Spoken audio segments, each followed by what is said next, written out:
Alors parlons un peu des droites perpendiculaires. On peut reconnaître deux droites perpendiculaires de deux façons. Alors on peut avoir une représentation algébrique des deux droites et ou graphique. On va commencer par voir la méthode algébrique. Dans un langage mathématique, pour indiquer que deux droites sont perpendiculaires, on utilise le petit signe de T en croix inversée. Ici, on nous dit que la droite A est perpendiculaire à la droite B. Et comme on s'intéresse à la représentation algébrique des deux droites, on s'intéresse donc à leur équation de la droite, ou plus précisément, aux pentes des deux droites. Car lorsqu'on multiplie les deux pentes, on obtient -1. Et maintenant, si on s'intéresse à la représentation graphique, nos deux droites ressembleraient à ça.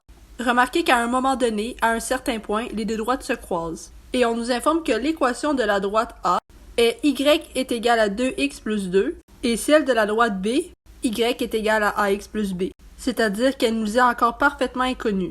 On peut aussi remarquer que deux droites perpendiculaires forment toujours un angle de 90 degrés. Maintenant, pensons en mode pratique. Alors ici, on nous dit trouver l'équation de la droite B selon les informations précédentes. La droite DB qui est en fait représentée en rouge. Alors pour commencer, on a que la droite DA est perpendiculaire à la droite DB et que ces deux droites le sont si et seulement si le produit de leurs deux pentes est égal à -1.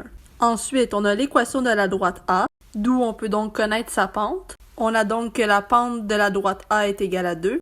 Et on a aussi l'équation de la droite B, sous forme canonique et dont les paramètres, soit la pente et l'ordonnée à l'origine, qu'on connaît pas.